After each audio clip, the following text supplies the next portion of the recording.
So, question. What is something you wish you figured out, learned sooner in your dental career? Oh man, that's so easy. It's people. I mean, my book, Uncomplicate Business. You only manage three things: people, time, and money. When I started, I was a dentist. So the most challenging thing was the dentistry. It was the root canal. It was the implant. It was ortho. And I luckily immediately did the most important decision in my clinical career, which was decided to get my FAGD, which is 5 years, 500 hours, an exam, all that stuff. And then it was another 5 years to get your MAGD, all that kind of stuff. Diplomat in the International Congress of Oral Implantology, did that with Mish. FORCE, which is the Faculty for Orthodontic Research and Continuing Education with Dr. Richard Lidd, who's the only board-certified orthodontist in the United States of America, who was the chairman of the ortho department at UFC and then Detroit, that teaches general dentists. Because any board-certified orthodontist that teaches general dentist ortho in America will be blackballed. You'd be more popular going to an ortho meeting telling them that you're a meth dealer and just broke out of jail than telling them you're teaching general dentists how to do Invisalign. They don't like that stuff. But that was the easy stuff, learning how to do the dentistry. And then I graduated in 87, about 10 years out, I said, you know what, all my business was taught to me by my father, who owned 9 Sonic Drive-Ins. I wonder how much of that was science-based. I kind of felt like I was a dental assistant who had assisted dentistry for 10 years, and of course I could jump over to the filling, the crown, probably the root canal on a single canal tooth. But I wasn't a formal dentist, so I went back and I got my MBA, and that's when it really dawned on me that HR is just everything. And I wish I would have learned HR better. And I never read fiction. I didn't like fiction movies. And I think if I would have had a better love for fiction and movies, I would have been more intimate with more humans or that human deal. It took till the MBA. It took 10 years out of school to realize HR is everything. So I spent 10 years hiring slow, firing fast, going through a lot of people. And by that time, I'd already, so it took 10 years of sifting through the sand before I found my first, I got really lucky on dental assistant. My first dental assistant, Jan, stayed with me for 30 years. That was amazing. Office managers come and go. I just couldn't get it right. Then I found my Lori. And then the other thing with HR is, like any skill, I'm one of those, everybody's got the same brain. Everybody's brain is working with the same iPhone.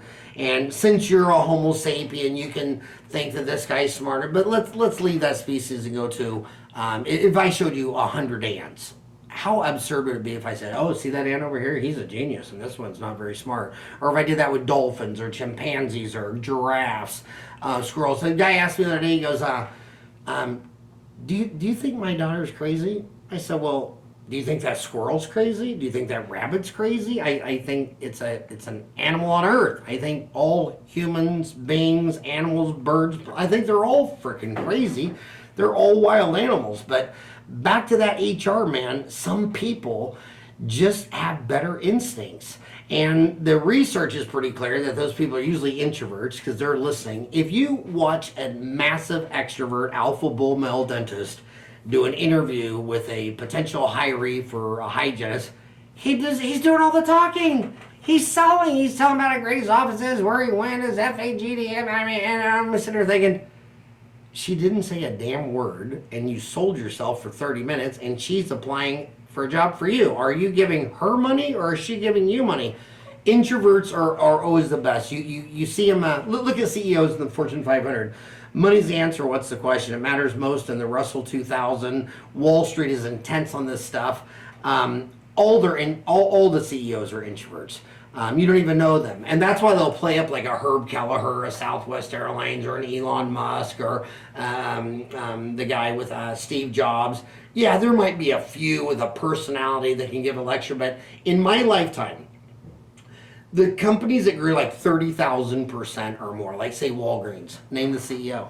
You can't name the CEO. You couldn't name the CEO of probably 490 of the Fortune 500 because they're introverts. They sit behind a desk.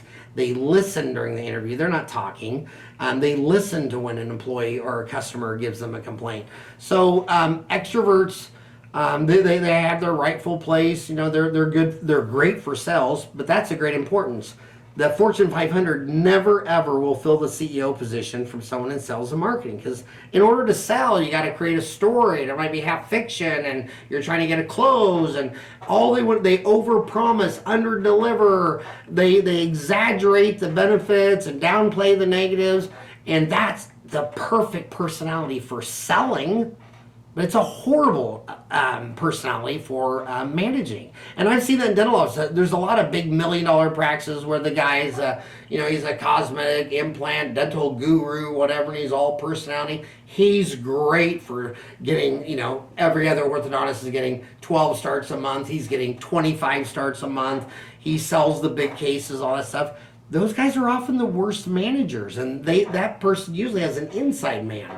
And my favorite story on that was the famous Chris, who was the real famous televangelist in America, the big one.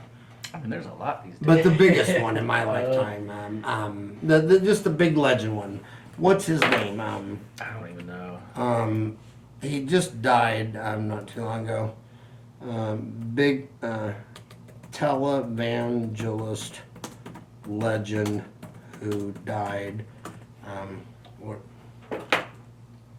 Billy Graham. Billy Graham was on Larry King's show.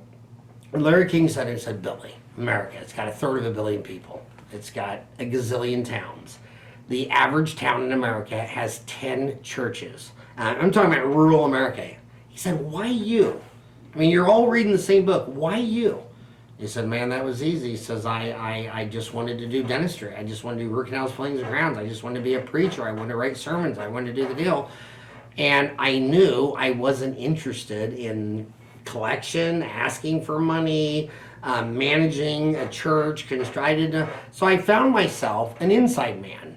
And he was a shy, introvert accountant, and he walked up to me one day and he said, Billy said on our church, do you want it to seat 100 or 200 or 300? How many do you want it to seat? And Billy said, oh my God, if you're asking me, I have to fire you because I'm reading the Bible, writing a sermon, and I have no interest in this.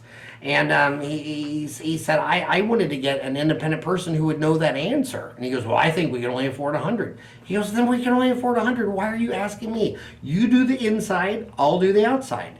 And dentist, how can you get an A in geometry, calculus, figs,